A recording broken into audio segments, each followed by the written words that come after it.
فبأي آلاء ربكما تكذبان غصے میں بھی سنبھل کے بولیں کہ نہ بعد میں پچھتانا پڑے، نہ بعد میں معذرت کرنی پڑے، نہ اللہ کی بارگاہ میں مجرم ہو کے کھڑے ہوں کہ ایک زبان کا بول جہنم کی وادیوں میں پھینک دیتا ہے اور ایک زبان کا بول جنت کے عالی شان درجات تک پہنچا دیتا ہے۔ اس کو غیبت سے صاف کر۔ اگر آپ اپنے گھروں میں خوشی دیکھنا چاہتے ہیں تو اپنے گھر کی نجی مجلس میں بھی غیبت کو ختم کر۔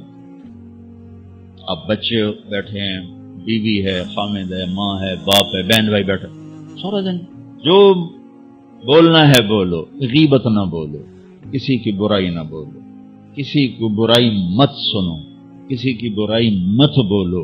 آپ کے دلوں کو اللہ سکون دے دے، نہ دیکھو، نہ بولو، نہ سنو، تو آپ کے دل پرسکون ہو جائیں۔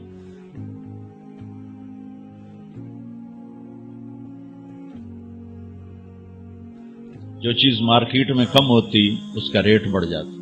یہ جو میں آپ کو دین کی صفت بتا رہا ہوں یہ مارکیٹ میں ہے ہی کوئی نہیں، پھر کے بتا رہا ہوں، دنیا پھر کے بتا رہا ہوں، مارکیٹ میں یہ سودا کوئی نہیں۔ آپ لے لیں، میں لے لوں، یہ مستورات لے لیں، قیمت اللہ بڑی لگا دے، بڑی قیمت لگے۔ جب اللہ بلائے گا نا بھائی علم والے آ جاؤ تو بڑا مجمع ہوگا، اللہ کہے گا بھائی ذکر والے آ جاؤ، نمازی آ جاؤ، روزے والے آ جاؤ، حج والے آ جاؤ، عمرے والے آ جاؤ، ایک بہت بڑا مجمع ہوگا۔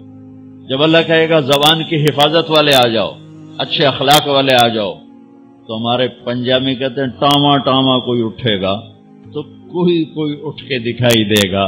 پھر ان کو جو پروٹوکول ملے گا نا وہ نہ کسی تہجد گزار کو ملے گا، نہ کسی عبادت گزار کو ملے گا۔ ان کی نبیوں کے بعد ان کی شان ہوگی، نبیوں کے بعد ان کی شان ہوگی کہ یہ مارکیٹ میں سودا ہے ہی نہیں۔ تو آپ سب سے کہتا ہوں پوری زندگی سے، میں صرف حج سے متعلق بات نہیں کر رہا ہوں، میری آپ کی پوری زندگی کو خوبصورت بنانے والا عمل عرض کر رہا ہوں کہ اس زبان کو خوبصورت بول کا عادی بنائیں یا ٹیپ لگا دیں تو چپ ہو جائیں، ضرورت کی بات کرو، ہنسی مذاق کی بات کرو، دل دکھانے کی بات، بے عزت مت کرو کسی، ذلیل نہ نوکر کو نہ نوکرانی کو۔ کہ ہمارا سارا معاشرہ ہائپر ہے، ذرا سے بہت ٹھو ٹھو ٹھو ٹھو ٹھو